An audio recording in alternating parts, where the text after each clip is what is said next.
انتہائی قابل احترام بزرگوں، معزز دوستوں اور عزیز بھائیوں، اللہ تعالیٰ کے فضل و کرم سے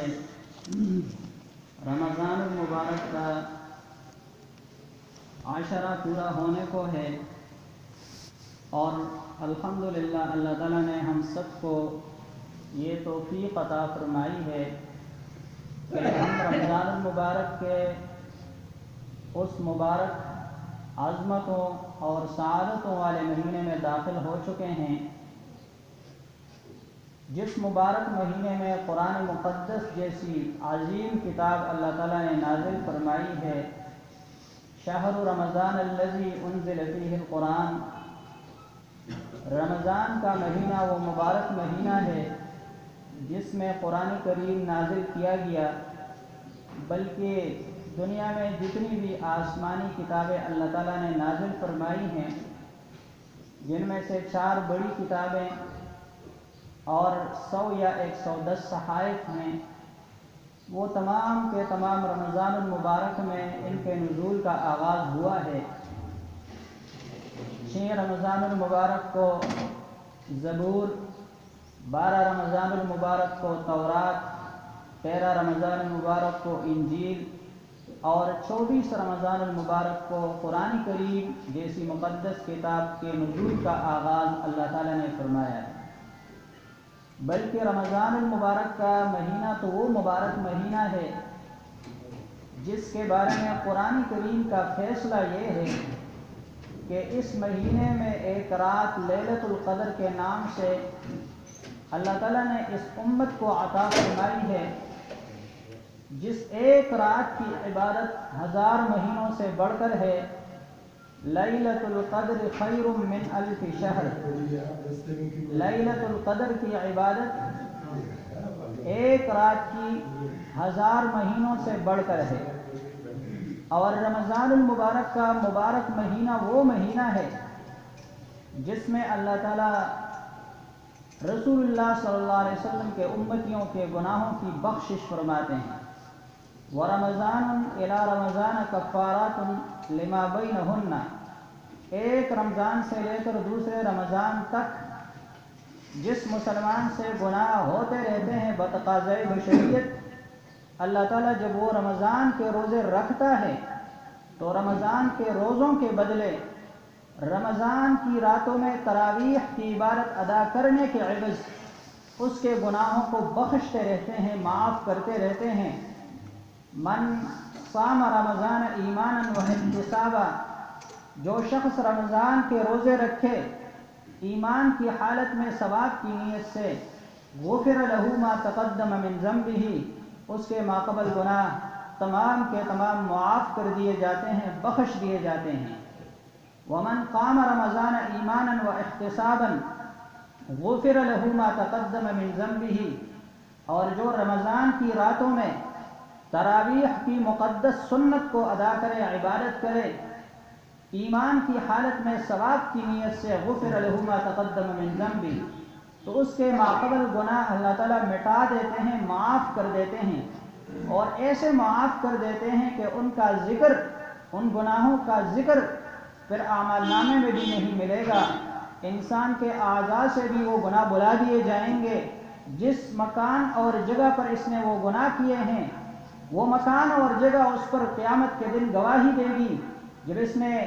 جب اللہ تعالیٰ نے روزوں اور تراویح کی برکت سے وہ گناہ معاف کر دیے تو زمین کے اس ٹکڑے سے بھی بلا دیں گے۔ اور رمضان کے روزوں کو اللہ تعالیٰ نے فرض قرار دیا ہے۔ شہر جعل اللہ صیامہ فریضہ، یہ ایک ایسا مبارک مہینہ ہے کہ اس کے روزوں کو اللہ نے فرض کیا ہے۔ یا ایھا الذین آمنوا کتب علیکم الصیام، اے ایمان والو تم پر روزے فرض کیے گئے ہیں، یہ فرض ہے، فرض۔ وقیام لیلہ تطوعا،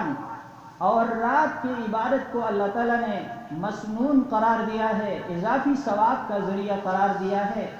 سال کے 11 مہینوں میں رات کو تراویح کی عبادت ادا نہیں کی جاتی اور نہ مسنون ہے، لیکن رمضان کے مہینے میں رات کو تراویح کی عبادت یہ اللہ تعالیٰ نے اس امت کے لیے ثواب کا اضافی ذریعہ قرار دیا ہے۔ اور رمضان کا مہینہ وہ مہینہ ہے جس کا پہلا عشرہ یہ رحمت کا باعث ہے، اور اس کا دوسرا عشرہ وَأَوْسَطُهُ مَغْفِرَةٌ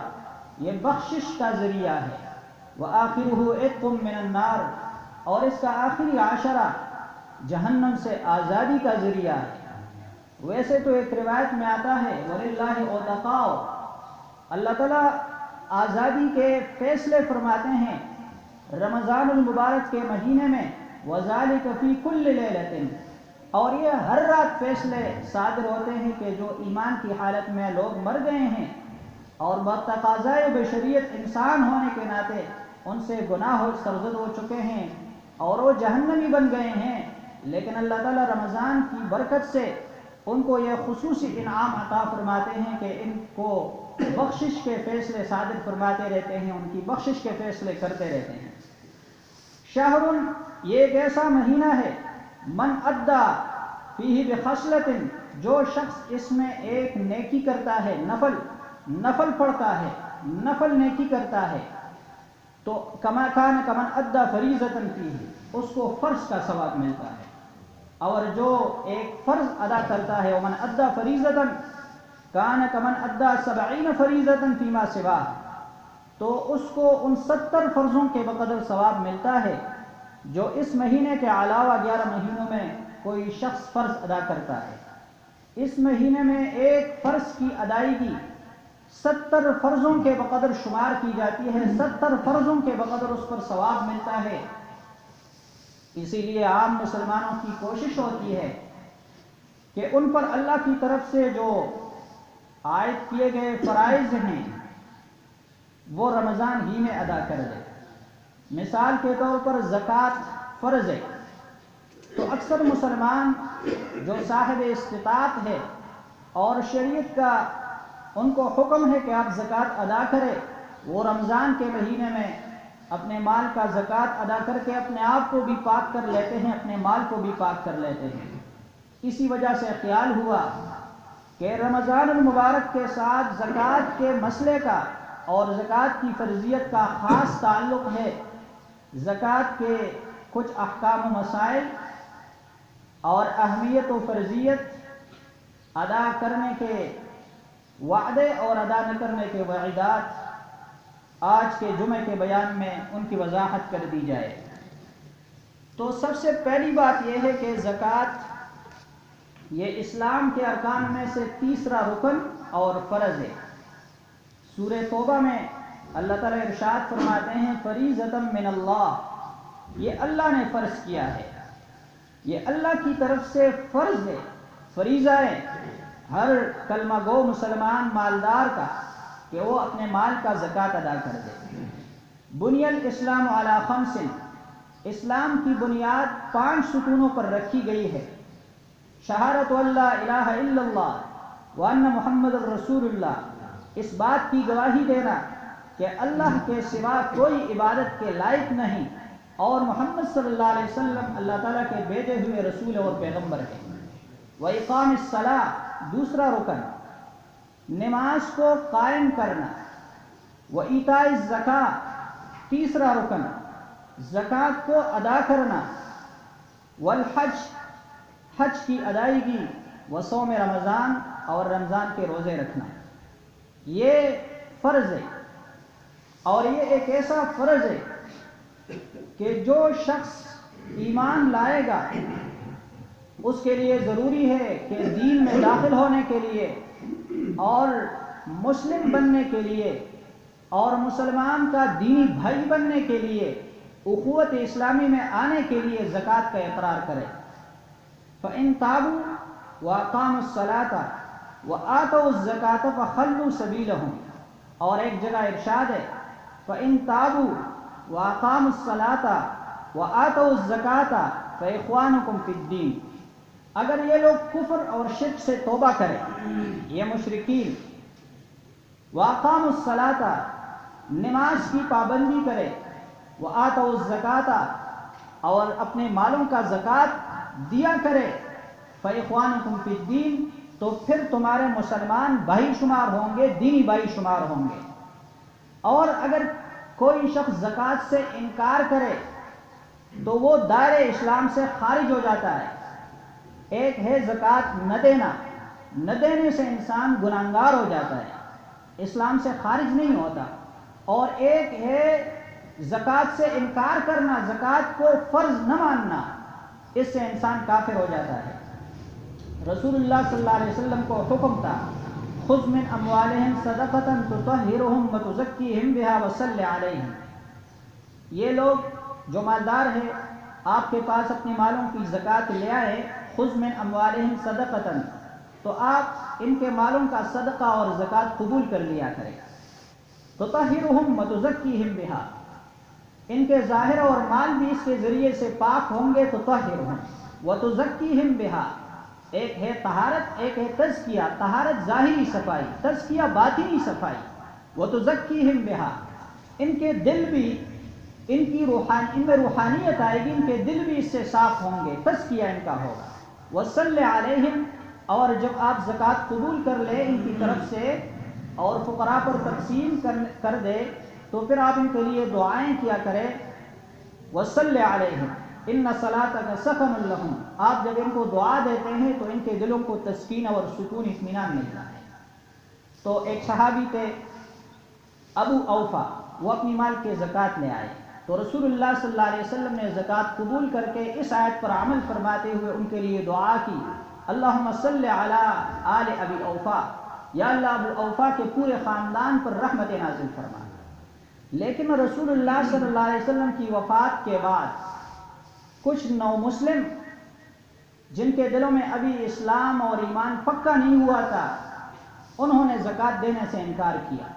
انہوں نے کہا کہ قرآن میں تو یہ حکم ہے کہ پیغمبر کو کہا جا رہا ہے کہ زکوٰۃ ان سے لیا کرے، جب پیغمبر علیہ السلام دنیا سے چلے گئے تو ہم کس کو زکوٰۃ دیں گے، ہم زکوٰۃ نہیں دیتے۔ جب زکوٰۃ سے انکار کر دیا تو ابوبکر صدیق رضی اللہ تعالیٰ عنہ نے فرمایا صحابہ کرام کو کہ جہاد کے لیے تیار ہو جاؤ، جو شخص منکر زکوٰۃ ہے اس کے ساتھ جہاد کر دیا جائے گا۔ واللہ لو منعونی اقالا، اگر یہ زکوٰۃ میں ایک رسی بھی دیا کرتے تھے رسول اللہ صلی اللہ علیہ وسلم کے زمانے میں، اتنی معمولی چیز، اور اس کو بھی منع کریں گے میں ان کے ساتھ جہاد کروں گا۔ عمر رضی اللہ تعالیٰ عنہ نے فرمایا آپ کیسے ان لوگوں کے ساتھ جہاد کر رہے ہیں جو کلمہ پڑھ رہے ہیں، لا الہ الا اللہ محمد رسول اللہ کا اقرار کر رہے ہیں، کیف تقاتل قوما، آپ اس قوم سے کیسے جہاد کر رہے ہیں جو کلمہ گو ہے، کلمہ گو کے ساتھ تو جہاد نہیں کیا جا سکتا۔ تو ابوبکر صدیق رضی اللہ تعالیٰ عنہ نے فرمایا واللہ لأقاتلن من فرق بین الصلاۃ والزکاۃ، اللہ کی قسم میں اس شخص سے جہاد کروں گا جو زکوٰۃ اور نماز میں فرق کا قائل ہو۔ جس طرح نماز فرض ہے اسی طرح زکوٰۃ فرض ہے۔ لا الہ الا اللہ کہنے کا مطلب یہ نہیں ہے کہ صرف زبان سے لا الہ الا اللہ کہتا رہا اور پورے دین کا مذاق اڑاتا رہا اور پھر بھی مسلمان رہے، نہیں، لا الہ الا اللہ پورے دین کا عنوان ہے۔ جس شخص نے لا الہ الا اللہ پڑھ لیا اس کا مطلب یہ ہے کہ میں تمام اسلامی عقائد مانتا ہوں، محمد الرسول اللہ اور محمد صلی اللہ علیہ وسلم کو رسول مانتا ہوں، جو دین وہ لے کے آئے ہیں وہ پورا کا پورا مجھے قبول ہے، یہ اس بات کا عنوان ہے۔ اب جب ایک فرض کا کوئی انکار کرتا ہے تو وہ دار اسلام سے خارج ہو جاتا ہے، میں ان کے ساتھ جہاد کروں گا، اور اسی طرح ہوا۔ ابوبکر صدیق رضی اللہ تعالیٰ عنہ نے مانعین زکوٰۃ کے ساتھ جہاد کیا اور ان کا فتنہ ختم کر دیا۔ باقاعدہ پورا اسلامی حکومت اسی طرز پہ، اسی ڈگر پہ، اسی نہج پہ قائم کیا جس نہج پہ رسول اللہ صلی اللہ علیہ وسلم نے پہنچایا تھا۔ اور یہ زکوٰۃ کا حکم صرف اس امت کو نہیں ہے، یہ ما قبل امتوں کو بھی حکم تھا۔